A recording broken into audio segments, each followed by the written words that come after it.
Good morning, boys and girls. Let us start with chloramphenicol as a continuation of broad spectrum antibiotics. We have already completed tetracycline and tigecycline, and today's topic of discussion is chloramphenicol. Chloramphenicol is a broad spectrum antibiotic, just like tetracycline, but it is derived originally from Streptomyces venezuelae. This is basically a commercial preparation, however, is entirely synthetic. It is a derivative of dichloroacetic acid containing a nitrobenzene derivative. The antibiotic is only stable over the pH range of 2 to 9.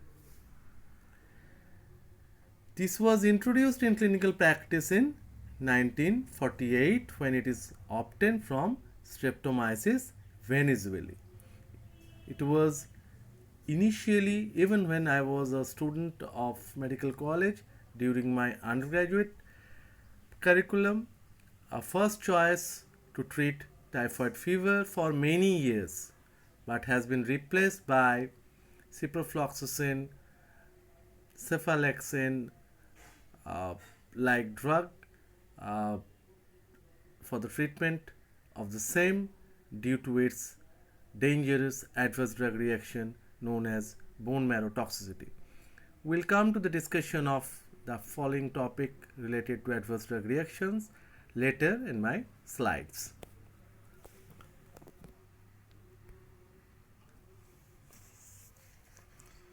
Chloramphenicol readily penetrates into the bacterial cell. Here in this picture, it is the drug number 3, and it acts by interfering with the synthesis of bacterial proteins by binding to 50S ribosomes and preventing transpeptidation reaction.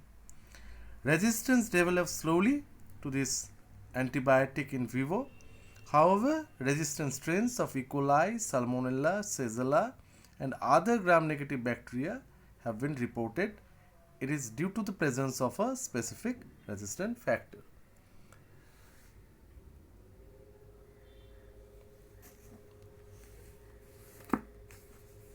So, let us discuss this causes of resistance in details.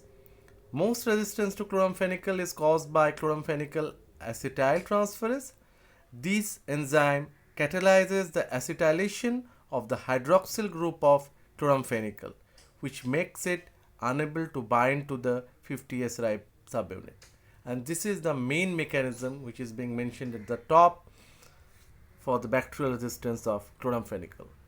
The other two contributing lesser in comparison, its inability to penetrate the cell structure, cell wall of the bacteria, and alteration of the target protein, that is the ribosomal protein, in case of chloramphenicol. So these two, the latter two, also contribute to the resistance of chloramphenicol.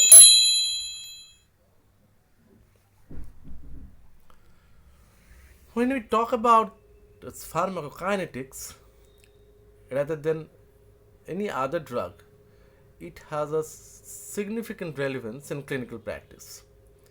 Chloramphenicol is absorbed well from GI tract. Its peak concentration reached after around 2 hours of ingestion, around 1 gram of dose.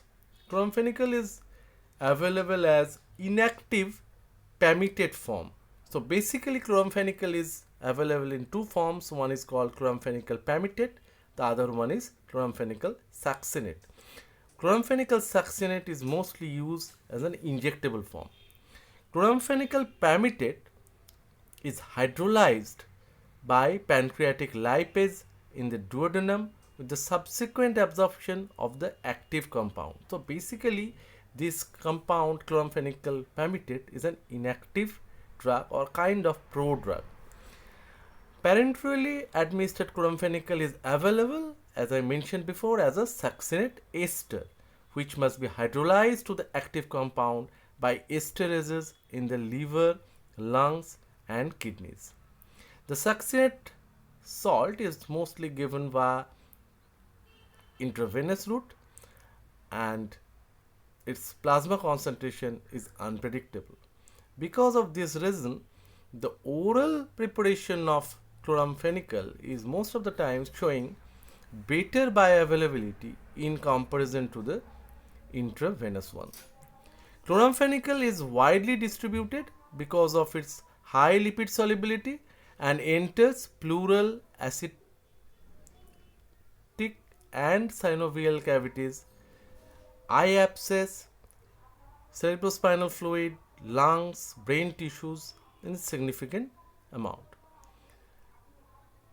About 90% of chloramphenicol is converted to an inactive glucuronide conjugate in the liver, and that is filtered by the kidneys and eliminated from there.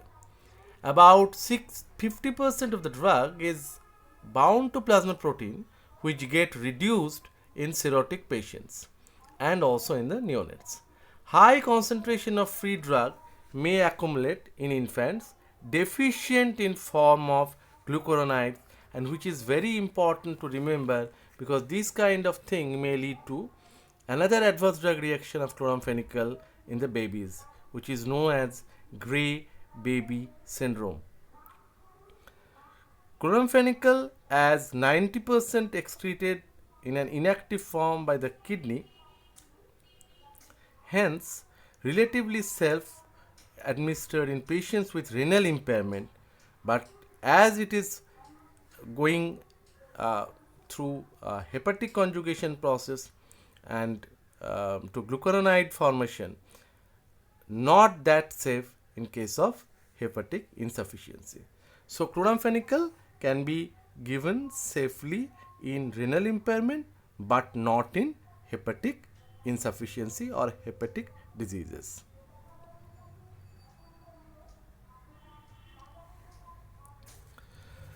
This drug can be clinically used in bacterial meningitis, usually caused by Haemophilus influenzae, Neisseria, Streptococcus pneumoniae, and it responds well, but there are so many better drugs available in the market nowadays, hence it is losing its importance as a first line drug. Even in the rickettsial infection, you can use tetracycline, which is the preferred one, but if tetracycline is not a better selection for you, like in case of children below the age of 8 years, you can always prescribe chloramphenicol. In case of anaerobic infections, including bacteroids, it is quite a bit effective in tackling intra-abdominal infections and brain abscess. It is obviously an alternative to tetracycline in the treatment of brucellosis. In pertussis, it can be used as a second line drug after macrolides like erythromycin. So basically chloramphenicol is taking the back seat, and it is always used as a second line drug, not only because of its efficacy or effectiveness, but also because of its toxic effect. Topically, chloramphenicol is used as ocular drop as well as in case of middle ear bacterial infection. So it can be used in corneal ulcer, conjunctivitis, trachoma, as well as in otitis media. But again, as chloramphenicol causes idiosyncratic bone marrow suppression, it's an idiosyncratic reaction.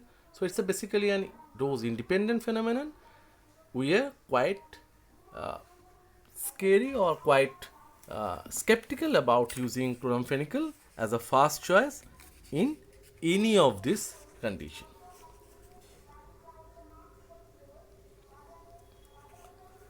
Now let's come to the topic of typhoid fever.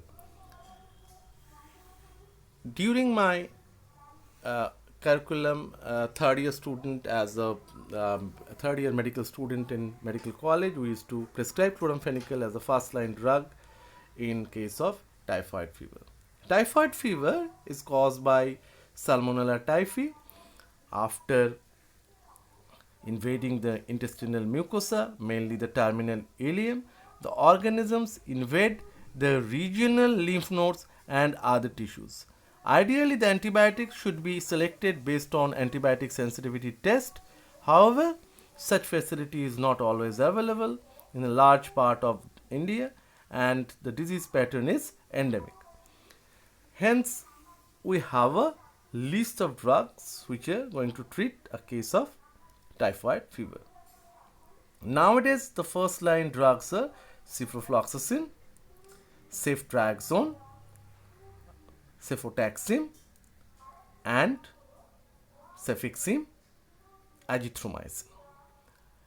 Chloramphenicol is again taken a backseat, and it is only used where it is absolutely required, especially in case of typhoid fever which is being spread all over the abdomen, and in that case probably chloramphenicol can be given in the injectable form. Most of the times oral chloramphenicol is not given, though it is very effective against sensitive strains. It is no more considered as a drug of first choice. Its longer duration of therapy, it's almost 21 days, and its toxicity profile, possible drug resistance, is these are responsible for creating an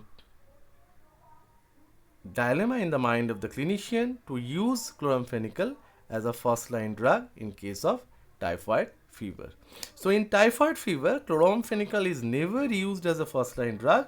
The first line drugs which are used in case of typhoid fever are ceftriaxone, ciprofloxacin, ofloxacin, azithromycin, cefixime, and even nowadays cefotaxime. Sometimes in typhoid fever you can use glucocorticoid, that means the steroid. It can be added to antibiotic therapy. That is only happen in case of typhoid fever associated with shock-like syndrome. In that case, you can prescribe prednisolone in given at a dose of 40 mg in 4 divided doses on the first day, 30 mg on the second day, and 20 mg on the subsequent days. Treatment should be given for a total period of 5 to 6 days and then tapered off gradually. Their routine use in all cases, however, is not recommended. So, steroids are not at all routinely recommended in case of typhoid fever. Typhoid fever has its own problem.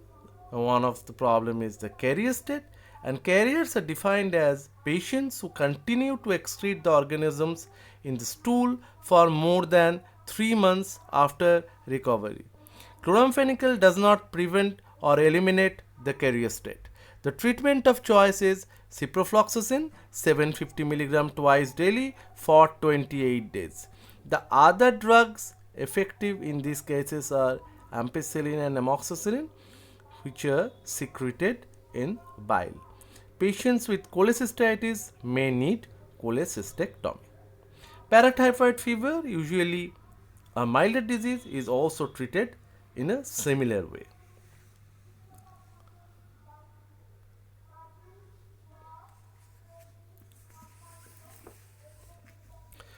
Chloramphenicol adversely affects the hemopoietic system by suppressing the bone marrow and produces the effects in two ways.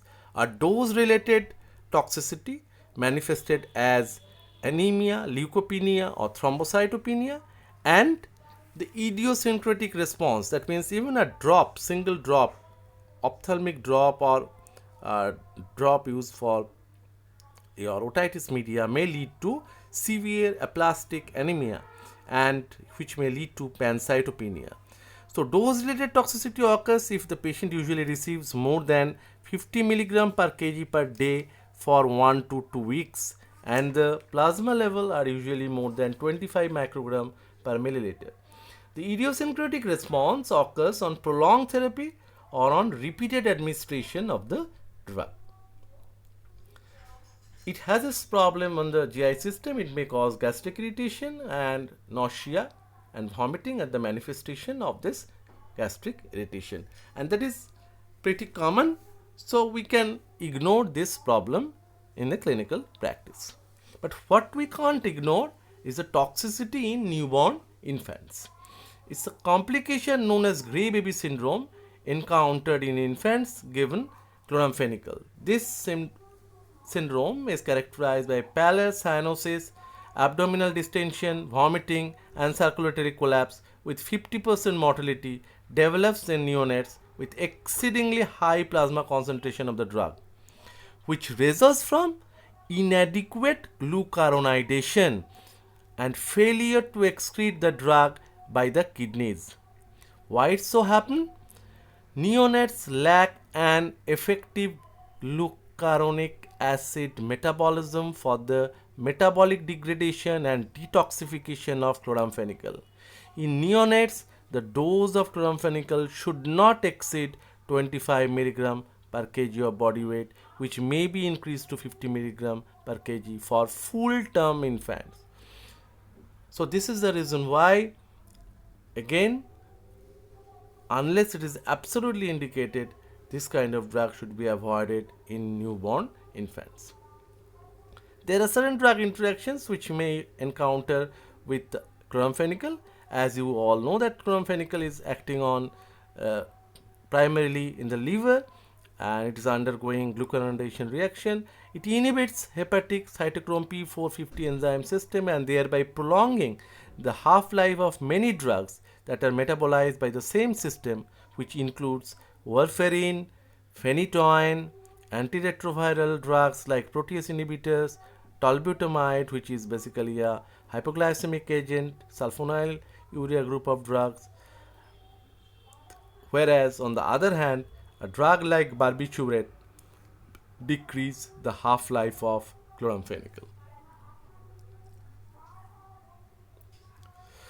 Now let us give you a case so that you can think about this and find out the answers from the knowledge of tetracycline, tigecycline and chloramphenicol. So this case study is based on all three broad spectrum antibiotics. A male patient around 25 years old reports in the dermatology department with the features of inguinal lymphadenopathy.